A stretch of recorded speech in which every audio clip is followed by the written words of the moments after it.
everyone, this is Keisha Pinaplan sa Filipino Rocker PC yung Kita Saudi Arabia and welcome back to my channel. For today's video, agad-agad ko wala na reaction video on Horizon 6 compilation. Fresh na fresh ito, kakasandang talaga sa akin ito ni Mary Case Bonyon. Thank you so much. Christmas gift ito sa akin. So without further ado, let's all watch this.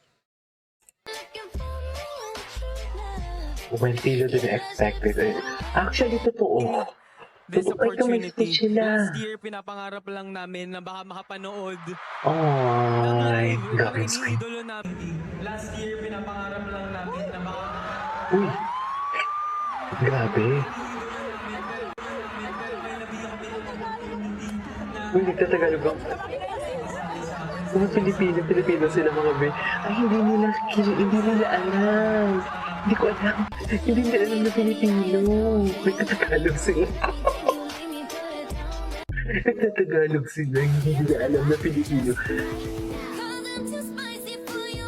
Ah, yes. Napanood ko to. Ang sexy ni Gio dyan. Si Vinci din, no? Ang sexy ni Vinci, oh. Ay, si Winston Kitty. Yes, Kim. Si Kim yung favorite ko dyan, actually. Si Kim. Oh, di ba? Di mo kaya. Di mo kaya si Kim. After numbers. Eh? Bakit ginawang apron? Bakit ginawang apron? Yes, Kim. Ginawang apron na Kim.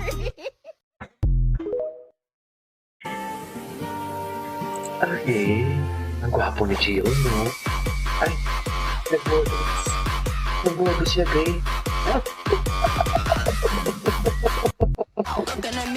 Nakikita ko sa iyo, sa iba pa po, iking at rebot yung heart for time to please.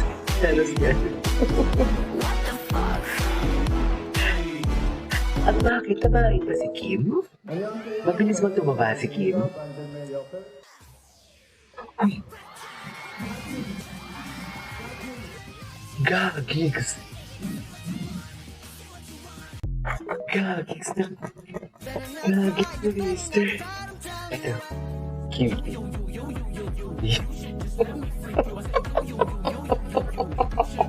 Oh God. Oh God. I love this. I love this. Jeremy doing the trend editing. Ay, yes. Ganun yun, diba? Si Shiro ba yun? Akala ko si Marcus.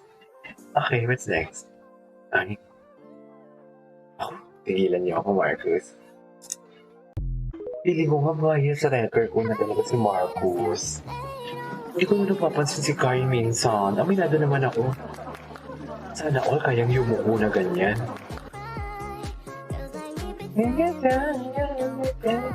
Gwapo ni Jiro. Gwapo ni Jiro, grabe. Yes, si Kyler.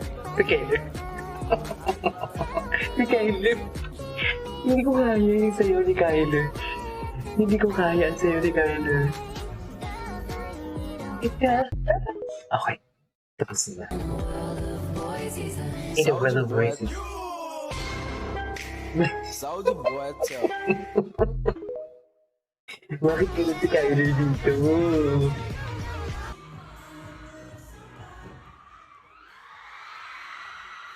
Ulala, di ba di mo kaya? Namatayan sila ng mic. Di mo kaya. Synchronize pa din sila. Di ba? Di mo kaya. Ang ganda-ganda ng sway nila.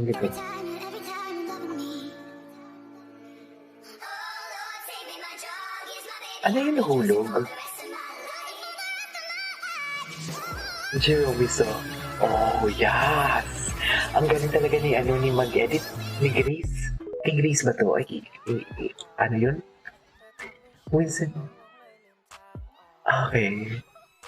Itong mga girls na to, hindi nag-aaral ng maayos, kundi tili ng tili ang alam.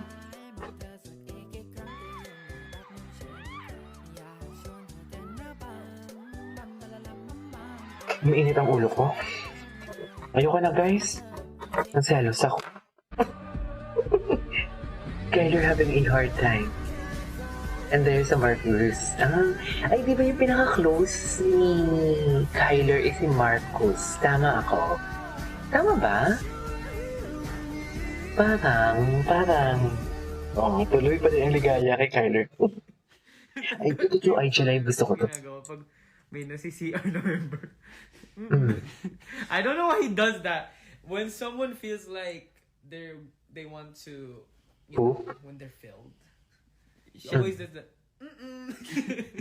Siyempre kapag Okay. hinihintay nila na may, for example, may tao sa CR tapos gusto na talaga nila mag-CR. Sige, grabe, glass skin. Ang ganda ng kutis. Kakainis. Like a baby. Tapos magagalit yan sila sa akin. Or maiinis yun sila. No reaction. No reaction si BG. Alam mo, witness ko talaga yung debon ni ni Reister. Parang nanlalambot ako pag gumaganyan siya. Yan mo. Nanlalambot ako, be. Nanlalambot ako. Paskong Pasko, pinapalambot mo ako. Nanlalambot ako. Wala talaga tapon sa kanila. Walang eme. Wala talaga. Seryoso. Wala talaga. Wala talagang plastic sa kanila. Muscular leg? Yun yung napansin ko kanina. Parang babae pa din kaya. Nawi tayo next year. Parang babae pa din kaya. Cutie.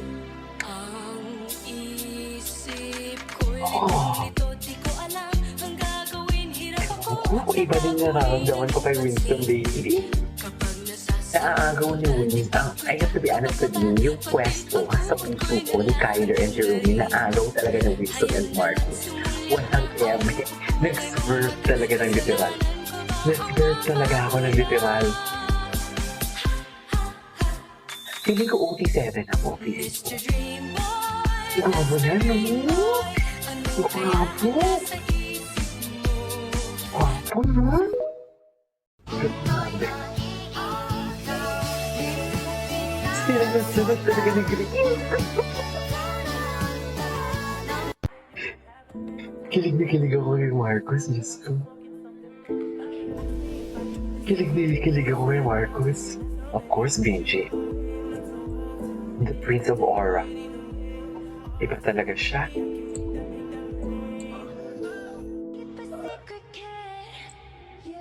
Jerome.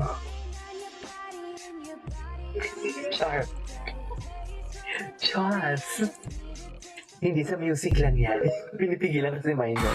Hindi sa music lang ako ni Benji. Maybe si action. Michelle and everyone. Ang dami talaga nagkaka-crush kay Kyler. Ito mga babae na ito, hindi na lang nagsiaral na maayos. Diba? Sila sa yan. Sila sa yan. Pagkakita sa mga interaction with SB19. Kasi nga, Nag-catch up kami with SB19. We're just so happy to meet them, and they were really checking up on us and how we're doing because they know we're very, far from yung our mga kuya family niya yun eh. here in Korea. So they were really checking up on us on how we're doing. Yes. Because they were, Kuya Josh was asking. Yes, Kuya Josh. So Josh is my questions bias, about actually. the whole Josh is my bias. They kind of treat us like their baby brothers. Baby brothers. Yeah, baby They were brothers. like, oh, so are they? How are they? Are you eating well? Iba kayo.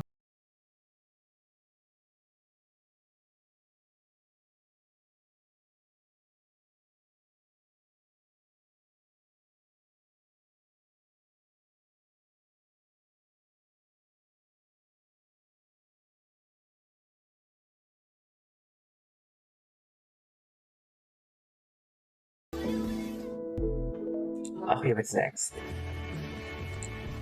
Horizon, please keep your acceptance page and receiving the award. Last year, pinapangarap lang namin na baka makapanood ng live Nag- ng mga iniidolo namin. Pero ngayon Nagsigawan sila kasi Tagalog. Tama ba? Aside from Angkor, nagsisigawan. kasali sa prestigyosong award na ito. Kaya nagpapasalamat talaga. Nahalata ako na emotional si Vinci. Salamat po! Oh, that's nice. Okay, what's next? Mabuhay Pilipinas. Ang ganda ng performance nila sa AAA. Sobrang ganda ng performance nila, as in. And of course, your Anchors. Di ba? Okay, what's next? Tapos na. Literal na tapos na. There you go guys, this is our for today's video. Merry Christmas ulit, Anchors. This is King Jevin Vlogs. Merry Christmas, thank you so much. This is King Jevin Vlogs and see you in the next vlog. Bye!